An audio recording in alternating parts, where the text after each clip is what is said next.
Welcome to my YouTube channel Urmi's কিচেনে। আজকে আমার রেসিপি মাছের ডিম দিয়ে পটলের দোরমা। আসুন তাহলে দেখে নেওয়া যাক আমার এই রেসিপিটি। এর জন্য আমি বড় ঢোলক পটল নিয়েছি। বড় সাইজের এই পটলটাকে ভালো করে ধুয়ে গাটাকে চেঁচে নিয়ে এর ভেতর থেকে বীজগুলো বার করে নিয়েছি। এবার এই বীজগুলো একটা মিক্সিং জারে দিয়ে একটা বড় সাইজের পেঁয়াজ কুচি করে সেটা পেস্ট করে নেব। অন্যদিকে একটা বাটিতে জল গরম করে তাতে নুন আর লেবু দিয়ে মাছের ডিমটা আমি এর মধ্যে দিয়ে দেব, একটু সিদ্ধ হয়ে যাবে। আর যে আঁশটানি একটা গন্ধ থাকে সেটা লেবু দিয়ে দিয়েছি, সেই জন্য এটাকে একটুখানি ভাপিয়ে নিচ্ছি, নিয়ে জলটাকে ফেলে দেব। অন্যদিকে কড়াইতে সর্ষের তেল দিয়ে সেই পটলগুলো এর মধ্যে দিয়ে পটলগুলো ভালো করে এপিট ওপিট ভেজে নিচ্ছি। পটল ভাজা হয়ে গেছে। এবারে ওই কড়াতেই আবারও সর্ষের তেল, কালো জিরে, তেজপাতা ফোড়ন দিয়ে দিলাম। ফোড়ন হয়ে গেলে এর মধ্যে 1 চামচ আদা বাটা দিয়ে দেব, আর একটা মিডিয়াম সাইজের পেঁয়াজকে কুচি করে রেখেছি, সেই পেঁয়াজ কুচি দিয়ে 1 চামচ রসুন বাটা দিয়ে দিলাম, দিয়ে এইটাকে ভালো করে ভেজে নেব।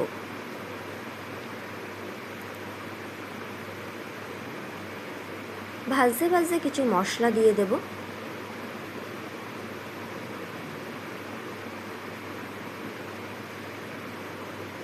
এক চামচ জিরে গুঁড়ো, 1 চামচ ধনে গুঁড়ো, একটু কসুরি মেথি,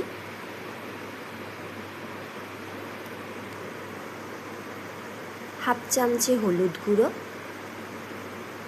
লাল লঙ্কার গুঁড়ো, ঝালের জন্য স্বাদ অনুযায়ী নুন দিয়ে দিলাম, একটু গরম মশলা দিয়ে দিলাম, দিয়ে ভালো করে পেঁয়াজটাকে কষিয়ে নিচ্ছি। দিয়ে আগে থেকে যে ডিমটা একটু ভাপিয়ে নিয়েছিলাম সেই ডিমটা এর মধ্যে ভেঙে ভেঙে দিয়ে দিলাম। এবারে এই মশলার সাথে ডিমটাকে ভালো করে ভেজে নিতে হবে, ঝুরঝুরে করে।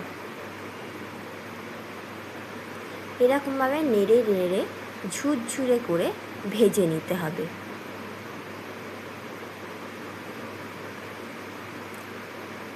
এর মধ্যেও আমি একটু লেবু রস দিয়ে দিলাম যাতে করে আঁশটানি গন্ধটা না হয়।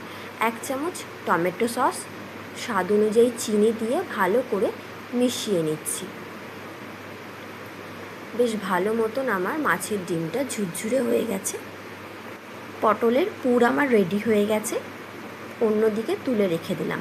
আবারও কড়াইতে সর্ষের তেল, তেজপাতা, গোটা জিরে ফোড়ন দিয়ে 1 চামচ আদা বাটা দিয়ে দিলাম।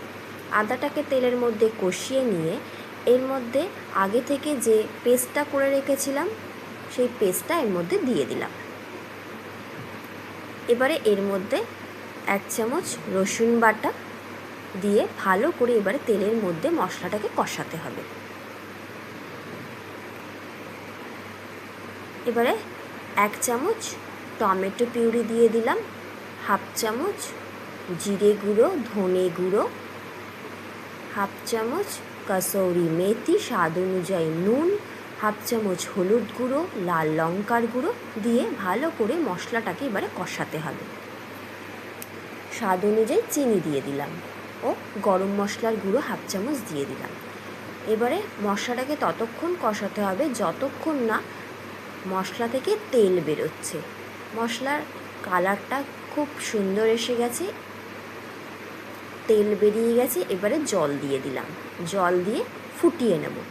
অন্যদিকে আমার পটল আর পটলের ভেতরে পুরটাও ঠান্ডা হয়ে গেছে। এবারে একটা একটা করে পটল নিয়ে এই মাছের ডিমের পুরটা পটলের মধ্যে ভালো করে ঢুকিয়ে দেবো, চেপে চেপে দিয়ে প্রতি কটা পটল এইভাবে পুরগুলো ঢুকিয়ে আমি রেডি করে নেব। প্রতি কটা পটলে আমার পুর ভরা হয়ে গেছে, আমার রেডি হয়ে গেছে।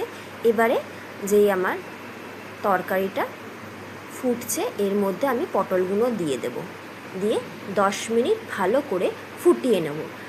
ফুটিয়ে নিলে পটলটা ভালো করে সিদ্ধও হয়ে যাবে আর ভেতরের মশলাগুলো খুব ভালোভাবে রান্না হয়ে যাবে। দিয়ে একটু কাঁই কাঁই করে আমি নামিয়ে নেব, ওপর দিয়ে ঘি ছড়িয়ে পরিবেশন করে দেব। হয়ে গেল আজকের আমার রেসিপি মাছের ডিম দিয়ে পটলের দোরমা। আমার এই পটলের দোরমার রেসিপিটা কেমন লাগলো অবশ্যই জানাবেন।